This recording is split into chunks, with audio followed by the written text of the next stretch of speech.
Assalamualaikum warahmatullahi wabarakatuh. Apa kabar pemirsa TV Tabalong? Kembali lagi bersama saya Ardi Virgiati tentunya di program Dialog. Tema Dialog episode kali ini ialah optimalisasi pengelolaan dana desa untuk kesejahteraan masyarakat desa. Seperti yang kita ketahui bahwa dana desa yang dialokasikan oleh pemerintah pusat merupakan sumber daya yang sangat vital dalam pembangunan desa. Dana ini diharapkan mampu mendorong pembangunan infrastruktur, pemberdayaan masyarakat, dan peningkatan ekonomi desa. Namun untuk mencapai tujuan tersebut, pengelolaan data desa yang optimal, transparan, dan akuntabel sangatlah diperlukan. Oleh karena itu, pada kesempatan kali ini kita bersama-sama menggali lebih dalam mengenai strategi-strategi dan juga langkah-langkah konkret yang dapat dilakukan untuk memastikan dana desa benar-benar dapat memberikan manfaat maksimal bagi masyarakat desa. Di studi kita kali ini telah hadir narasumber yaitu Kepala Bidang Pembinaan Administrasi Pemerintahan Desa, Dinas Pemberdayaan Masyarakat dan Desa Kabupaten Tabalong. Apa kabar Ibu Yeni Septiani? Baik, Alhamdulillah. Alhamdulillah, selamat datang di Dialog Ibu. Terima kasih. Baik Ibu, sesuai dengan tema kita pada hari ini, setiap tahun dana desa mendapatkan besaran yang bervariasi tentunya Ibu. Alokasi dana desa yang didapat biasanya dapat digunakan untuk hal-hal apa saja nih Bu? Jadi terkait penggunaan dana desa itu sudah diatur melalui Peraturan Menteri Desa, Pembangunan Daerah Tertinggal dan Transmigrasi Nomor 7 Tahun 2023 tentang rincian prioritas penggunaan dana desa serta Peraturan Menteri Desa PDTT Nomor 13 Tahun 2023 tentang petunjuk operasional atas fokus penggunaan dana desa tahun 2024, di mana penggunaan dana desa itu diatur untuk beberapa program. Jadi yang pertama itu adalah penanganan kemiskinan ekstrim di desa. Kemudian yang kedua adalah program pencegahan dan penurunan stunting skala desa. Yang ketiga, program ketahanan pangan hewani dan nabati. Dan yang keempat adalah program pengembangan sektor di desa melalui kegiatan penyertaan modal bagi BUMDesa ataupun BUMDesa bersama, serta program sektor ekonomi yang ada di desa, di mana kegiatan-kegiatan tersebut diharapkan menjadi prioritas dalam penggunaan dana desa, dan tentunya fokusnya juga bisa melalui hasil musyawarah yang ada di desa. Jadi memang sudah tertera, ada aturannya juga ya Bu ya, apa Betul. saja yang harus diprioritaskan ya Ibu. Nah, untuk yang berwenang Ibu, siapa yang berwenang menetapkan besaran jumlah alokasi dana desa? Apakah pemerintah daerah atau pemerintah pusat?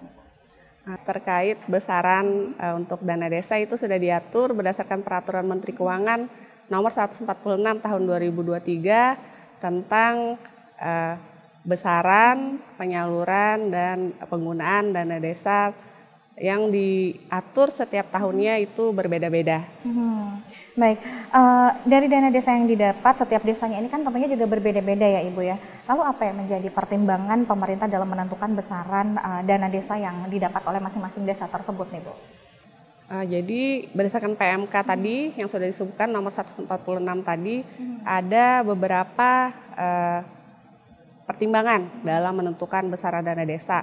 Yang pertama itu adalah berdasarkan alokasi dasar, itu sebesar 65%. Jadi alokasi dasar ini berdasarkan jumlah penduduk yang dibagi lagi menjadi 7 klaster.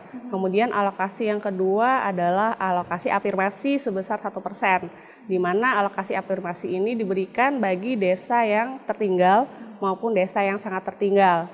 Kemudian yang ketiga adalah alokasi formula, di mana alokasi ini sebesar 30%, dan di dalamnya ada beberapa indikator lagi yang menentukan, yaitu dilihat dari jumlah penduduk desa, kemudian luas wilayah desa, kemudian jumlah penduduk miskin yang ada di desa, dan tingkat kesulitan geografis. Dan yang terakhir itu ada yang namanya alokasi kinerja sebesar 4%. Jadi alokasi ini diberikan kepada desa yang memiliki kinerja terbaik. Baik, ini dari informasi yang kami dapatkan Ibu, alokasi dana desa Kabupaten Tabalong di tahun 2024 ini mengalami kenaikan. Ini dibandingkan dengan tahun 2023 yang lalu. Nah, bisa dijelaskan Ibu atau besaran kenaikannya ini kira-kira berapa persen Ibu? Untuk tahun 2023 itu besaran dana desa itu totalnya adalah sebesar 97 miliar. Nah, untuk tahun 2024 itu sebesar 98 miliar. Jadi kenaikannya itu sekitar 1 miliar lah kurang 1 lebih. miliar. Wah, itu udah lumayan besar sekali ya Ibu ya. Luar biasa itu untuk Luar biasa. melaksanakan kegiatan-kegiatan yang ada di desa. Nah, Ibu untuk besaran dari alokasi dana desa Tabalong nih, boleh nggak Ibu disebutkan rate-nya ini dari yang terendah sampai dengan yang tertinggi ini berapa untuk masing-masing desa nih? Untuk besaran dana desa itu yang terendah itu ada di Desa Pasar Panas, Kecamatan Krua. Itu sekitar 647 juta. Kemudian yang terbesar itu ada di Desa Nalui, Kecamatan Jaro, itu sebesar 1,7 miliar. Wow, ini luar biasa sekali dan tentunya dana desa tersebut juga dapat meningkatkan peranan untuk kesejahteraan masyarakat ya Bu ya. Nah, menurut Ibu sendiri nih bagaimana nih peranan dari dana desa tersebut untuk meningkatkan kesejahteraan desa? Jadi tentunya kegiatan-kegiatan yang diakomodir oleh dana desa ini diharapkan berperan penting dalam meningkatkan kesejahteraan masyarakat di desa. Nah, diantaranya itu diwujudkan dalam berbagai bidang-bidang, salah satunya itu adalah bidang pembangunan. Itu yang utama adalah untuk pemenuhan kebutuhan dasar yang ada di desa. Nah, jadi kemudian kegiatan pencegahan dan penurunan stunting, perluasan akses kesehatan, kemudian pembangunan sarana prasarana yang ada di desa, kemudian kegiatan pengembangan potensi ekonomi lokal desa, serta pemanfaatan sumber daya alam dan lingkungan yang berkelanjutan. Nah, kemudian untuk kegiatan pemberdayaan, itu terkait promosi kesehatan, kemudian gerakan masyarakat hidup sehat, serta peningkatan kualitas sumber daya manusia melalui kegiatan pelatihan khususnya terkait pelatihan terkait ekonomi produktif yang ada di desa. Ya, baik, terima kasih banyak Ibu.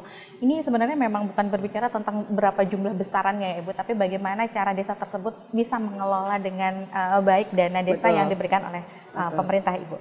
Baik, jangan kemana-mana pemirsa, tetap di program Dialog. Kita akan saksikan dialog selanjutnya di segmen selanjutnya tentunya dengan pembahasan tantangan pengelolaan dana desa. Jangan kemana-mana, tetap di program Dialog.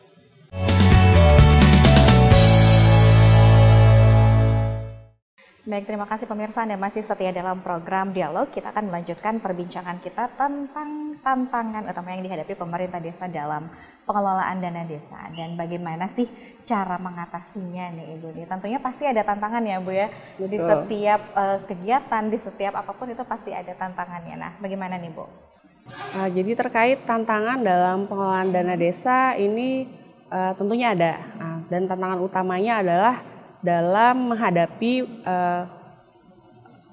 dana desa yang berdasarkan potensi dan bagaimana desa tersebut menyesuaikan penggunaan dana desa sesuai dengan potensi desanya masing-masing.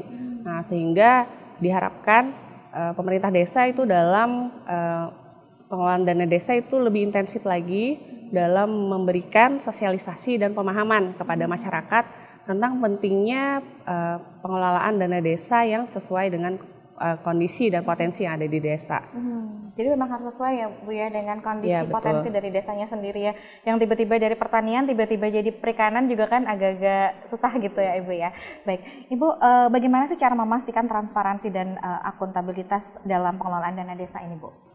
Jadi pemerintah desa itu diharapkan melakukan publikasi terhadap anggaran maupun realisasi penggunaan APBDes setiap tahunnya.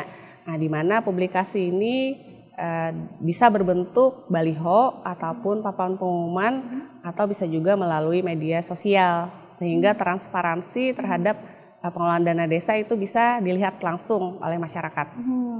Baik, untuk mengukur dan mengevaluasi dari dampak penggunaan dana desa tersebut terhadap kesejahteraan masyarakat desa itu sendiri seperti apa nih Bu?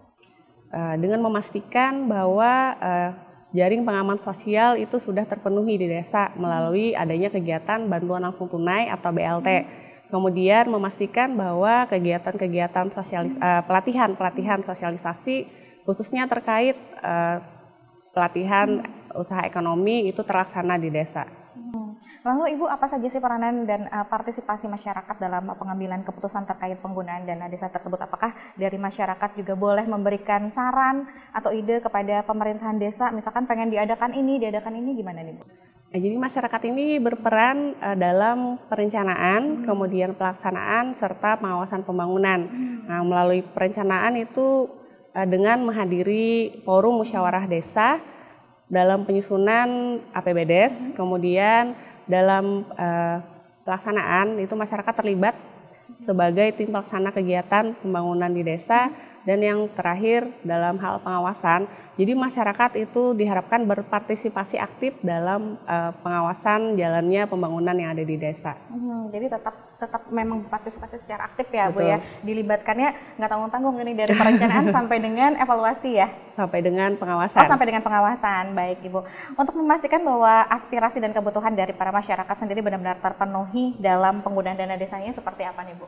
Yaitu dengan memastikan bahwa pelaksanaan forum musyawarah yang ada di desa itu dihadiri secara inklusif dari berbagai pihak yang berkepentingan. Nah, jadi diharapkan dengan adanya kehadiran dari seluruh pihak yang berkepentingan itu dapat menyerap aspirasi dan dapat menyerap pendapat seluruh masyarakat dari berbagai kalangan. Baik, terima kasih banyak Ibu atas jawabannya. Kita akan lanjut lagi di segmen ketiga untuk harapan dan juga saran dari pemerintahan Kabupaten Tabalong. Jangan kemana-mana pemirsa, tetap di program Dialog. Kita akan kembali setelah iklan berikut ini.